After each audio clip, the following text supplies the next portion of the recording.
नमस्कार, मैं श्वेता और आप देख रहे हैं न्यूज फॉर्मेशन। 4 चरणों के मतदान हो चुके हैं। अब तैयारी 5वें चरण की है। 5वें चरण का मतदान जो है वो 20 मई को होने जा रहा है। एक तरफ जहां इन चरणों में कई ऐसे दिग्गज जो हैं उनकी प्रतिष्ठा दांव पर लगी हुई है। हम बात कर रहे हैं 5वें चरण के उन 5 सीटों के चुनाव के बारे में जो इस बार होने वाला है, जो सारण, सीतामढ़ी, मुजफ्फरपुर, मधुबनी और हाजीपुर शामिल है। तो आज हम अपने वरिष्ठ पत्रकार प्रियदर्शन जी से इन 5 सीटों के बारे में कुछ सवाल करने वाले हैं, जो आम जनता के बीच में कहीं ना कहीं ये सवाल जरूर उठ भी रहे होंगे। सबसे पहले तो हम सवाल ये करेंगे कि लोकसभा चुनाव के 5वें चरण में बिहार में जो 5 सीटों पर चुनाव होने जा रहा है, वो सीट कितने खास हैं, साथ ही साथ वो सीट पर कौन किस पे भारी पड़ने वाला है। सर, सबसे पहले तो वो बताइए, 5वें चरण में जिन जिन 5 लोकसभा सीटों पर चुनाव होने वाला है, उन चुनाव में कौन किस पे सबसे ज्यादा भारी पड़ने वाला है। श्वेता, सबसे पहले हम लोग बता दें कि पहले कहाँ चुनाव हो रहे हैं। चुनाव इस बार सीतामढ़ी, मधुबनी, मुजफ्फरपुर, सारण और हाजीपुर में हो रहे हैं। ये 5 संसदीय सीटें हैं और 5 संसदीय सीट शायद जो पिछले 4 चरणों के बिहार में चुनाव हुए, उसमें ये 5वां चरण का जो चुनाव है उस पर सबसे ज्यादा नजर इसलिए है क्योंकि यह ऐसे चरण का चुनाव है जिसमें एक और अगर आप देखेंगे तो सारण की सीट पर लालू यादव की प्रतिष्ठा दांव पर लगी हुई है क्योंकि यहाँ से उनकी बेटी रोहिणी आचार्य लोकसभा चुनाव लड़ रही है। उसके बाद अगर आप हाजीपुर सीट की बात करेंगे तो यहाँ से चिराग पासवान की प्रतिष्ठा दांव पे लगी हुई है, जो रामविलास पासवान के बेटे हैं। यानी कि सारण सीट जहाँ से लालू यादव ने अपने राजनीतिक जीवन की शुरुआत की थी, 1977 में पहली बार लोकसभा का चुनाव जीता, उसी सीट पर इस बार उनकी बेटी लॉन्च हो रही है। दूसरी ओर हाजीपुर सीट है जिस सीट पर रिकॉर्ड वोटों से जीत हासिल करने का जो रिकॉर्ड रामविलास पासवान ने बनाया था, अब उसी सीट पर उनके पुत्र चिराग पासवान हैं। तो लालू और रामविलास दोनों के बेटी और बेटे की प्रतिष्ठा इस चरण के चुनाव में दांव पर लगी हुई है। इतना ही नहीं, दांव पर तो मुजफ्फरपुर सीट में अजय निषाद की भी प्रतिष्ठा दांव पर है, जहां से इनके पिता कैप्टन जयनारायण निषाद एक लंबे अरसे तक लोकसभा के में सांसद रहे, फिर 2 बार चुनाव अजय निषाद ने जीता। तो इस बार अजय निषाद पाला बदल करके अब कांग्रेस में आ चुके हैं, तो उनकी प्रतिष्ठा भी दांव पे लगी हुई है। यानी कि अपने पिता के मजबूत घर मुजफ्फरपुर को बचाने की चुनौती अजय निषाद को भी है, लेकिन पिता के मजबूत घर को बचाने की चुनौती मधुबनी में भी है। और यहाँ पे अशोक यादव, जो कि भारतीय जनता पार्टी के उम्मीदवार हैं, उन्हें अपने पिता हुकुमदेव नारायण यादव की प्रतिष्ठा बचानी है, जो 5 बार सांसद रहे। तो देखा जाए तो तमाम जो सीटें हैं ना, इन सीटों पे इस बार पिता की प्रतिष्ठा को बचाने के लिए उनके पुत्र पुत्रियों के ऊपर बड़ी जिम्मेदारी है। और अगर आप सीतामढ़ी सीट पे आ जाए तो यहाँ 2 दिग्गजों में मुकाबला है। एक और देवेश चंद्र ठाकुर है, तो दूसरी ओर जो आरजेडी है उन्होंने अर्जुन राय को टिकट दिया है। तो 5 सीटों के मुकाबले में इस बार कई दिग्गजों के बेटे बेटी की प्रतिष्ठा दांव पर है, जिसमें लालू यादव, रामविलास पासवान, कैप्टन जयनारायण निषाद, हुकुमदेव नारायण यादव जैसे तमाम लोग शामिल हैं। तो स्वाभाविक है कि इस चरण का जो चुनाव है वह अगर आप देखिएगा तो यह भी कह सकते हैं कि परिवारवाद इस जमकर है। यह अलग विषय है कि सबका अपना अपना परिवारवाद है और उसमें कई दिग्गज नाम जो कि राष्ट्रीय स्तर पर सुर्खियां बटोरते हैं, उनकी प्रतिष्ठा दांव पे लगी हुई है। सर, हमारे दर्शकों को बताइए कि इन 5 सीटों में सबसे ज्यादा हॉट सीट कौन सी है। देखिए, सबसे ज्यादा हॉट सीटों में ना हम अगर 5 सीटों में रखें तो सीतामढ़ी, मधुबनी, मुजफ्फरपुर, सारण और हाजीपुर, इसमें आप सबसे ज्यादा मेरे समझ से हॉट सीट एक तो सारण को मान सकते हैं और दूसरा हाजीपुर। दरअसल सारण की जो सीट है, जैसा हमने पहले भी बताया कि लालू यादव की पुत्री रोहिणी आचार्य यहाँ से चुनाव लड़ रही हैं। रोहिणी की पहचान तब ज्यादा बड़े स्तर पर बनी जब उन्होंने अपने पिता लालू यादव को किडनी दान किया। उनके किडनी दान करने के कारण उनकी प्रतिष्ठा पूरे देश में बनी। उनको एक अलग किस्म की एक ऐसी बेटी के तौर पे जाना गया जो अपने पिता की जान बचाने के लिए किडनी दान की दे दी। और तो ऐसे में स्वाभाविक है कि रोहिणी आचार्य के कारण लालू यादव से इस सीट पर जो 1977 से जुड़ाव स्थापित है, तो इस कारण से सारण की सीट सबसे हॉट सीट में एक है। यहाँ उनका मुकाबला भी राजीव प्रताप रूढ़ी से है, जो राजीव प्रताप रूढ़ी यहाँ के कद्दावर नेता माने गए। और इतना ही नहीं, उन्होंने कई ऐसे लोगों को हराया है जो सीधे सीधे लालू परिवार से जुड़े रहे हैं। तो एक तो सारण की सीट हो गई। उसके बाद अगर हम बात करें हाजीपुर सीट की, तो हाजीपुर सीट पर जैसा मैंने पहले ही आपको बताया कि हाजीपुर सीट भी उसी तरीके से चर्चा में तब आई जब इस सीट पर एक लंबे अरसे पहले 1977 के दौर में ही जब रामविलास पासवान ने यहाँ पर रिकॉर्ड मतों से जीत हासिल की, तो इसके उस समय वो देश में सबसे ज़्यादा वोटों से चुनाव जीतने वाले व्यक्ति बने थे। तो ऐसे में वो एक ऐसे सांसद बने जिनके नाम सबसे ज़्यादा वोट से चुनाव जीतने का रिकॉर्ड है। तो इसीलिए चिराग पासवान की जो हाजीपुर सीट है, इस बार वो वहाँ किस्मत आजमा रहे हैं। पहला मौका कि वहाँ चुनाव लड़ रहे हैं। इसके पहले जमुई से सांसद थे। तो हाजीपुर सीट को भी आप प्रतिष्ठा के लिहाज से सबसे हॉट सीट मान सकते हैं। तो सारण और हाजीपुर इन दोनों सीटों पर प्रतिष्ठा है और हॉट सीट है। सर, एक तरफ जहां सारण में रोहिणी आचार्य जो है वो लड़ रही है चुनाव, हाजीपुर में चिराग लड़ रहे हैं जी। तो सारण में रोहिणी की तो प्रतिष्ठा लगी है, ऐसा नहीं है आपको दिख रहा कि कहीं ना कहीं लालू यादव की भी प्रतिष्ठा लगी हुई है? बिल्कुल, हम आपको कुछ आंकड़े बता देते हैं जिन आंकड़ों से आप समझिएगा कि कैसे सारण की सीट लालू परिवार के लिए पूरी प्रतिष्ठा बनी हुई है। उनकी प्रतिष्ठा दांव पे लगी हुई है। उनके लिए आप कह सकते हैं कि साख का सवाल है और नाक बचाने की बात है। जैसे सारण की सीट जब आप बात करेंगे ना, तो सारण एक लंबे अरसे तक लालू परिवार से जुड़ी हुई सीट के रूप में रहा। लालू यादव खुद यहाँ से लोकसभा में पहली बार पहुंचे, यहीं से उनके राजनीतिक जीवन की शुरुआत हुई, जो सियासी तौर पर सांसद बने।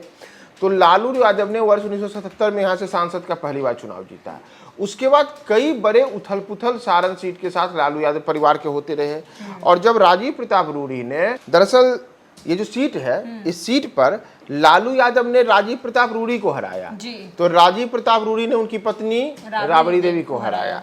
इतना ही नहीं, 2019 के चुनाव में इस सीट पर चंद्रिका राय, जो कि लालू यादव के समधी रहे, उनके बड़े बेटे जो तेज प्रताप यादव है, उनकी जो शादी हुई थी ऐश्वर्या राय से, बाद में अलग अलग वजहों से शादी में विच्छेद हुआ। तो उनके जो पिता हैं चंद्रिका राय, ऐश्वर्या के पिता, वो इनके लालू यादव के समधी हैं।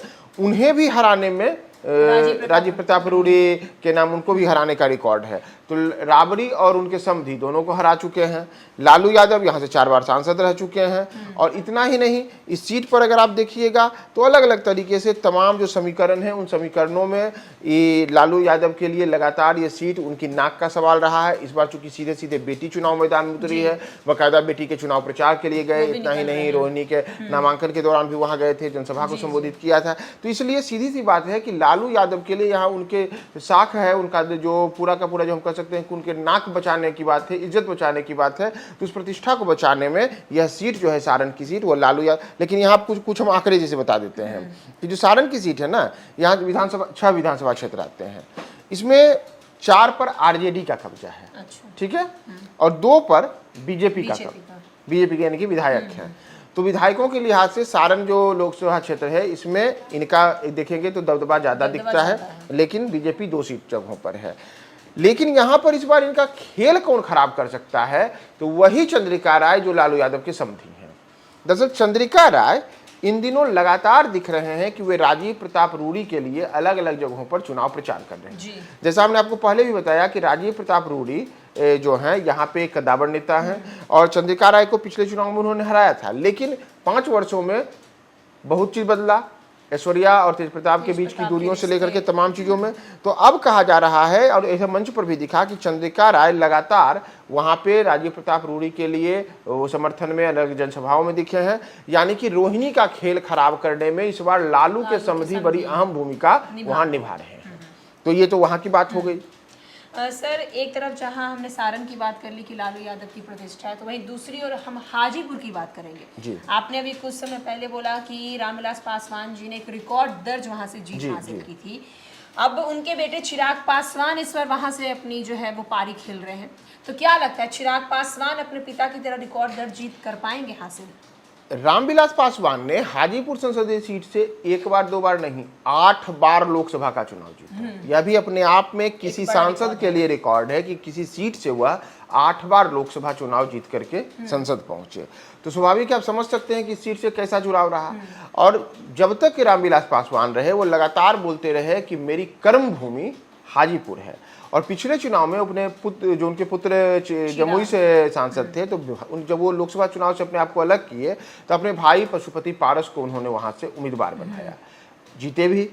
और अब जब लोजपा में दो धड़े बट गए, चाचा भतीजा अलग हो गए, यानी कि चिराग पासवान और पशुपति पारस, चीजें बदली। अब चिराग पासवान खुद जमुई सीट छोड़ करके यहाँ पे चुनाव लड़ने आए हैं। तो चिराग पासवान चाहते हैं कि यहाँ से वे अपने पिता की भांति ही जीत हासिल करें, लेकिन यह सब कुछ इतना भी आसान नहीं है। शिवचंद्र राम जो कि समय आरजेडी के वहाँ से प्रत्याशी हैं, वह यहाँ पर एक अलग किस्म के नेता रहे हैं। और अगर आप विधानसभा वाइज भी देखिएगा तो जो 6 विधानसभा की सीटें आती हैं हाजीपुर में, इसमें 3 पर मौजूदा समय में राजद के विधायक हैं, 2 पर भाजपा के विधायक हैं और 1 सीट कांग्रेस के खाते में है।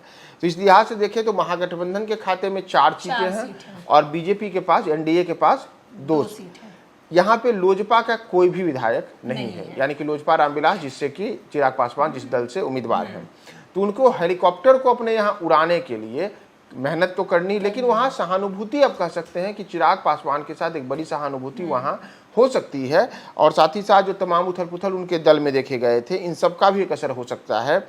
और जो यहाँ पर 2 लाख के करीब जो पासवान वोटर्स माने जाते हैं, उनके बीच में एक सर्वमान्य नेता के तौर पे चिराग पासवान को खुद को स्थापित करने की भी चुनौती है। और अगर यह वोट उनके साथ सीधे सीधे जुड़ा तो ये एक बार कह सकते हैं कि चिराग पासवान के लिए वो अपने पिता की भांति यहाँ पर कदम बढ़ाने वाला होगा। लेकिन जो मौजूदा आंकड़े हैं जमीन पर, उसमें शिवचंद्र राम के लिए यह आप कह सकते हैं कि जो वहाँ पर 4 महागठबंधन के विधायक हैं, तो जमीनी स्तर पर यह दिखता है कि पिछले विधानसभा चुनाव के दौरान एनडीए को लोगों ने अलग अलग जगहों पर नकारा था और महागठबंधन को वहाँ पर स्वीकारा था। तो अब इसमें चिराग पासवान अपने पिता की भांति रिकॉर्ड बनाते हैं या फिर क्या होता है। इन सब के बीच पशुपति पारस वहाँ से अलग हो चुके हैं। क्या पशुपति पारस भीतर खाने कुछ कर रहे हैं या फिर वो दिल से साथ हैं? इन तमाम चीज़ों की एक बड़ी परीक्षा चिराग पासवान के लिए हाजीपुर में है। सर, अब हम हॉट सीट से थोड़ा हटकर मुजफ्फरपुर की बात करते हैं। मुजफ्फरपुर में क्या लगता है, अजय निषाद कितना कमाल कर पाएंगे? अजय निषाद के लिए अगर हम मुजफ्फरपुर देखें ना, तो यहाँ पर जिन्हें राजभूषण निषाद को जो बीजेपी ने उम्मीदवार बनाया है, पिछले लोकसभा चुनाव के दौरान अजय निषाद ने इन्हें, यानी कि जो राजभूषण है, इनको बड़े अंतर से चुनाव में हराया था। उस चुनाव में राजभूषण निषाद वीआईपी की पार्टी के उम्मीदवार थे। तो वहां पर अजय निषाद ने इन पर बड़ी जीत हासिल की थी। और इतना ही नहीं, आप देखेंगे अगर तो वर्ष 2019 में जहां अजय निषाद ने करीब 4.5 लाख वोटों से जीत हासिल की थी, तो उसका जो पहला चुनाव था 2014 वाला, और पहली बार जब अजय निषाद भाजपा के टिकट पे आए थे, तो उस चुनाव में उन्होंने कांग्रेस के अखिलेश सिंह को भी करीब करीब 2 लाख वोटों से हराया था। और ऐसे में अचानक से इस बार अजय निषाद का टिकट काट करके भारतीय जनता पार्टी ने राजभूषण चौधरी को टिकट दे दिया और इसे अजय निषाद नाराज हो गए। उन्होंने भाजपा छोड़ दी। भाजपा छोड़ करके वो यहाँ पे अब कांग्रेस में आ चुके हैं। कांग्रेस ने उन्हें टिकट दे दिया। लेकिन इस सीट पर अगर देखिएगा तो 1996 से लगातार निषाद परिवार का दबदबा है। केवल जो 2004 का लोकसभा चुनाव हुआ था, उसी चुनाव में इनके पिता जयनारायण निषाद की जॉर्ज फर्नांडिस के हाथों हार हुई थी। इसके अतिरिक्त 1996, 98, 99, 2014 या फिर 19, इनमें पिता पुत्र ही जो है लगातार वहां से जीतते रहे हैं। तो 1996 से 2024 आप देखिए कि जो 28 साल का ये सिलसिला है, इसमें केवल एक बार जॉर्ज फर्नांडिस वहां से चुनाव जीते। जॉर्ज फर्नांडिस की एक अपनी छवि थी। तो ऐसे में अजय निषाद को अब यह भी साबित करना है कि यहाँ पे जैसे उनके पिता चाहे राजद से जीते हों, चाहे जदयू से जीते हों, और पुत्र भी बीजेपी से जीत गए, तो दल के दायरे को तोड़कर निषाद परिवार यहाँ पे चुनाव जीतते रहा है। क्या अजय निषाद अब जो अपने पिता की भांति ही फिर एक नए दल में आए हैं, कांग्रेस में आए हैं, तो इनको यहाँ पे वो स्थिति रहती है कि नहीं, ये महत्वपूर्ण है। यहाँ पे भी तमाम जो अलग अलग समीकरण हैं, उन समीकरणों में अगर आप देखिएगा तो चुनौतियाँ कई हैं। जैसे यहाँ जो 6 विधानसभा के आती हैं, उनमें से 2 पर भारतीय जनता पार्टी के विधायक हैं, 1 पर राजद के विधायक है, 1 पर जदयू के विधायक है और 1 पर कांग्रेस के विधायक है। यानी कि जो तमाम समीकरण हैं, उन समीकरणों में यहाँ पर एकदम करीब करीब पलड़ा जो है एनडीए और महागठबंधन का विधायकों के मामले में बराबर है। अजय निषाद की खुद की 10 साल की जो प्रतिष्ठा है वह दांव पे लगी है। क्या उनके खिलाफ एंटी इनकम्बेंसी रहता है, क्योंकि 10 साल में उन्होंने जो काम किया, अब लोग उनका हिसाब किताब मांगेंगे। कांग्रेस ने उनको टिकट दिया है, बड़ा दांव खेला है। 2014 में कांग्रेस के अखिलेश सिंह यहाँ से चुनाव हार चुके हैं। तो ऐसे में अब अखिलेश चुनाव हार चुके थे 2014 में, इस बार अजय निषाद पर दाव लगा देना और अजय निषाद का अपनी पार्टी पर कई आरोप लगाना भाजपा पर और कांग्रेस में आ जाना, ये तमाम चीजें मुजफ्फरपुर में इस चुनाव में समीकरण में बने हुए हैं। सर आखिरी सवाल है मधुबनी और सीतामढ़ी को लेकर के, मधुबनी और सीतामढ़ी में एनडीए का कमाल होगा या महागठबंधन का जलवा होगा? जैसे हम पहले मधुबनी सीट पर आ जाए ना, तो मधुबनी सीट की पहचान हुकुमदेव नारायण यादव से रही। 5 बार लोकसभा के सांसद रहे, भारतीय जनता पार्टी के सांसद रहे। उन्होंने, उनकी जो वाक शैली रही, उनके जो वाकपटुता रही, उसके लिए हुकुमदेव नारायण यादव संसद में उन उत्कृष्ट सांसदों में रहे जिनके लिए जाने गए। उनके पुत्र अशोक यादव को जब पिछली बार यहाँ से भारतीय जनता पार्टी ने उम्मीदवार बनाया तो पिता की भांति ही वहाँ के लोगों ने उनको समर्थन किया। इस बार यहाँ उनका मुकाबला राजद के अली अशरफ फातमी से है। अली अशरफ फातमी इसके पहले दरभंगा की सीट से 4 बार के सांसद रह चुके हैं। मधुबनी और दरभंगा में बहुत बड़ा अंतर नहीं है, अगल बगल का ही जिला है और लोकसभा क्षेत्र है। मधुबनी भी मुसलमानों के लिहाज से एक बड़ा ही ऐसा जगह है जहां बड़ी आबादी है मुस्लिमों की, यादवों की ठीक ठाक आबादी है। तो ऐसे में यहाँ पर अगर आप देखिएगा तो 2019 के चुनाव में जो यहाँ पे चुनाव हुए थे उसमें बीजेपी को करीब 4.5 लाख वोटों से जीत हासिल हुई थी। तो 2014 का आंकड़ा बताता है कि बहुत बड़ा जीत का अंतर था मधुबनी में।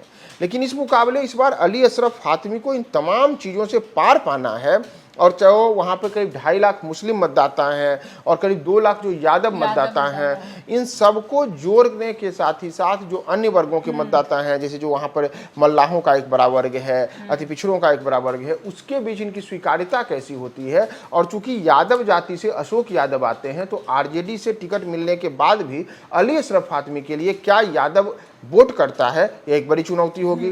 तो ऐसे में अशोक यादव को तमाम जातियों का बंधन तोड़ करके अपने लिए वोट लाना है, तो दूसरी ओर अली अशरफ फातमी के लिए इन चीज़ों को भी पार करना है कि यादव कैंडिडेट के सामने वह अपने आप को कैसे जोड़ पाते हैं।